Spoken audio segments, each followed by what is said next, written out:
Good morning, everybody. Hope everybody had a great couple of weeks.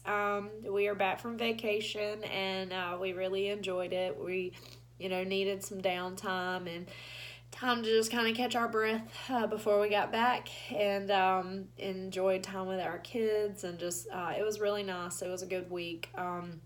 But we are all really glad to be back home and get back to our normal life. We're not normal, but to get back to our life. But we knew when we left that we would have an announcement when we got back. And yesterday we made it official for those of you that don't attend our church, or those of you that didn't make it yesterday. We made an announcement, made it official, that John and I would be taking the youth ministry back and working with these young people again. And I am scared, to be honest with you, out of my mind. I am not a person that really walks in fear, but I think that 6 years ago, when we agreed to take the youth ministry, when we first started our church, our pastor had come to us and asked us to be the youth pastors. I was scared just because I didn't really know what to expect, but I was excited about it. I just, I was, okay, God, whatever you call me to do, then that's what I want to do. And we loved it. But over time, through hurts and pains and disappointments and all these emotions and feelings and all this stuff that, has come at us, sheer exhaustion, spiritually, mentally, physically, something happened. And over these last 10 months, when we decided to step down, that was the hardest thing for me, because I'm not a person that gives up easily. And so I felt like when we stepped down that I had failed God. And so these last 10 months have been me literally wrestling with God, just out of, just feeling like a failure, feeling like a disappointment.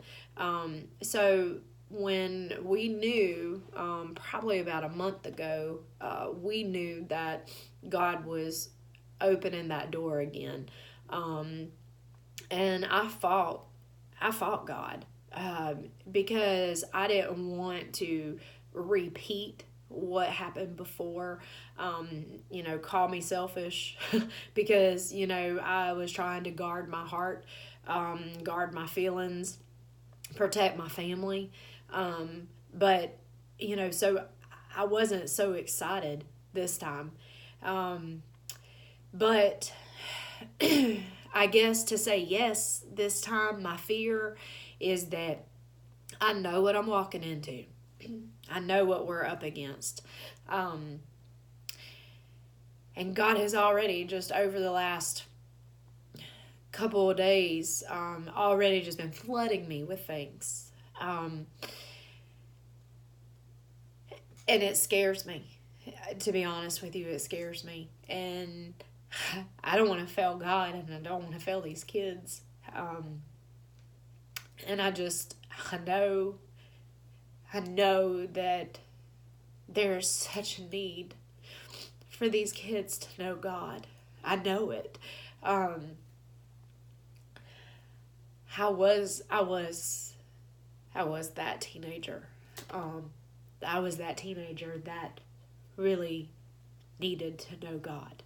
I knew of God, but I didn't know Him. I didn't have a relationship with Him. And so, for me, this is personal. And this morning when I was in prayer, and I'm just feeling like, God, I don't know how to do this. God reminded me of a story of Peter. I preach the story all the time because I am that person that just says, okay, God, wherever you say go, I'll go. I'm Peter. I will get out of the boat, no questions asked. But just like Peter, though, he says, Jesus, is that you? If that is you, tell me to come. And Jesus told him to come, and Peter got out of the boat. And that's what I did. I got out of the boat. I said, okay, God, if this is you and this is your will, then I'm getting out of the boat. And I did. I got out of the boat. I said yes. I said yes. I will. We will answer the call. We will do what you called us to do, God. But when Peter got out of the boat, Peter saw Jesus. He knew it was Jesus. He knew he was called. He heard him clearly. He got out of the boat. But he began to look, and he saw all the waves. He saw the storm. He saw, this fear gripped him, and he began to sink. And that's kind of what I feel like. It's kind of like I feel like, okay, I got out of the boat, but now I'm gasping for air because I feel like, what have I done? Because now I know what I'm going to be facing. I know that there are going to be storms and trials and frustrations and disappointments. I already know this because we've already walked this before. But then what Jesus began to show me is that Jesus took Peter's hand and he got him and he pulled him back and he got him back in the boat to safety. And I know that when God calls us to something, he don't just throw us out of the boat and abandon us. He knows that, that there's going to be storms and there's going to be trials and there's going to be things that we are going to face. But when he's called us, he doesn't forget us. When he calls us, he doesn't leave us. And so I know that it's going to be an interesting journey. But God has already confirmed that this is big, and this is bigger than us, and this is something that we've just got to trust in him with. I do want to share this, and I'm just going to ask that you guys will pray. And I know this morning is a little different, and I love to encourage, and I love to just make you guys feel like, there's this empowerment, and I hope that this does. I hope it does. And I don't want to be putting you guys in the mully grubs starting out your Monday. But I just want to share this. In my prayer this morning, I began to pray, and God showed me a boy. And it was somebody I know. He was actually in our youth several years ago. And God showed me him laying. It was like a dock. He's laying like on this, I don't know, it was like a seawall or a dock or something. There was water on the other side. And he was laying there, and all I could see was him laying on his back, and his arm was out. And he had a needle in his arm. And he was dying. And he was laying there, and he was just dying. And that's what I feel like in my heart. I feel like we have a job to do. That there are so many people around us that is dying, that is struggling, that feels hopeless, that feels like they need to do whatever they can to take the pain away. And they don't realize that Jesus is that answer. That Jesus is the only one that can take that pain away. You can do drugs, you can drink, you can do whatever you want to do, but that's only going to last for just a moment. Just a moment, because eventually that high is going to wear off. Eventually, that relationship is going to end.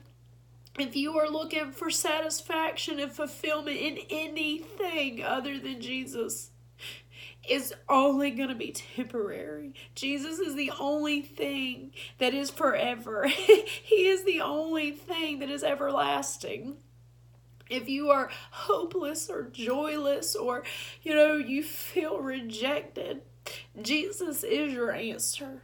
Jesus is your answer. And I just ask that you guys just pray, please. I'm asking you. You have a purpose.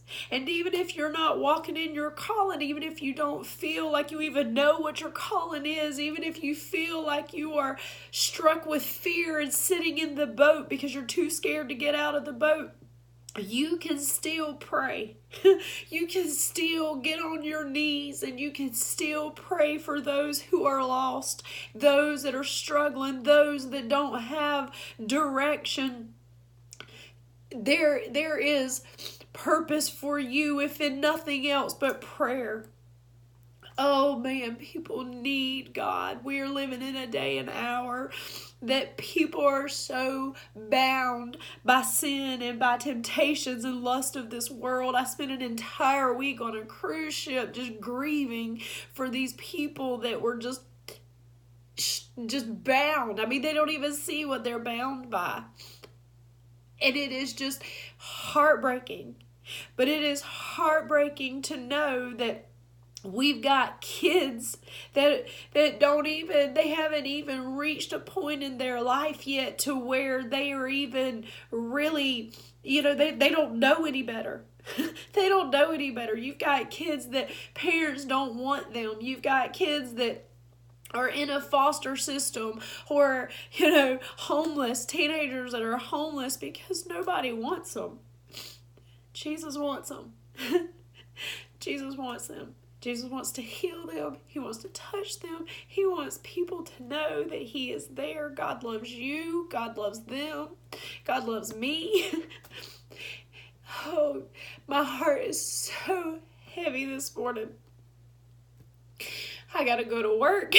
I don't know how this is gonna go today. But please pray. Please pray. And if you have somebody, and if you are that somebody that feels like you don't have purpose, I am here to declare to you today that you do. Oh, you have purpose. And if you don't even know where to go, just hit your knees. Hit your knees. Because it's not just about you. It's about other people. I mean, think of people that don't have people to love them and to support them and to speak hope into them. But Jesus can, and Jesus will. So I don't know what you're going through today, and I don't know if this is even for anybody today. But I know this. I am just asking you, if you don't do anything else, please pray. Please pray that people will know that Jesus is their hope, that Jesus is their answer, not the things of the world. Satan is a liar, and he wants nothing more than to make people feel like they don't have a purpose. He wants people to feel like nobody loves them. He wants people to feel that they have failed to a point that there is no turning back. Yes, maybe I felt like I failed God, but I know I didn't. I know that through that 10 months of pure hell that I felt like I was walking in, of not feeling like I had a purpose or that there was a plan, God was in the background and God was working things out even when I didn't even see it. And when I thought that I had lost all compassion and lost all my everything, I felt like I didn't even have a care for anybody in this world, God begins to just flood me back with the feelings, and He begins to just open my heart for this love, this strong love that I felt like I had lost. And I am just so thankful that even in the seasons of feeling like I had no purpose and that I had failed to a point, that God was finished with me. That God shows me, I'm looking at it right now. I am looking at it. I am looking at where God was bringing me through, and the time, the teaching, the healing, the restoration that God was doing in my life. And I am so thankful for that. But now I know that it is time to work, because I feel it. I feel it in my bones. I feel it in my heart. I feel it God just overwhelming me. We have got a job to do, and we are running out of time. We are running out of time. There are people dying around us every single day. There are people taking their lives every single day. There are people that are ODing on drugs and dying every single day. There are people killing their babies every single day.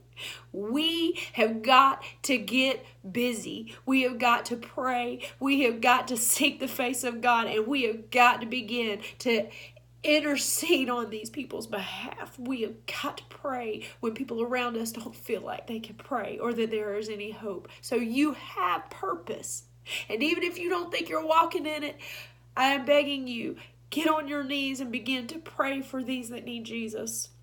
I love you guys, and I am sorry today is emotional. Maybe next week will be some great word of encouragement, but I am just I am feeling this today, and I know that there is such a great need, and it is so much bigger than we are, and only God can fulfill that need.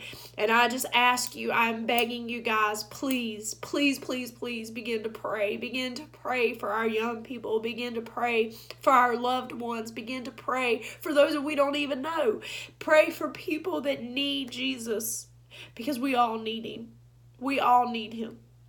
I love you guys, and I hope you have a fabulous week. I really do. And I hope that you will share your story. I hope that you will begin to speak out, begin to get bold, and begin to get confident. Begin to reach out. When God lays somebody on your heart, send them a message. Just tell them you love them. Say that you're praying for them. Hit your knees and begin to pray for them. If God lays somebody on your heart, stop what you're doing and just begin to pray, because God's put them on your heart for a reason. Just stop and pray for them. Whatever the need is, you don't even need to know what the need is. Just begin to pray, because Jesus does. So I love you guys. I'm praying for you this week. Please keep us in prayer. We're going to need a lot of it. We are excited. We are nervous, but we are ready for this. So I love you guys, and I hope you have a fabulous week. God bless you.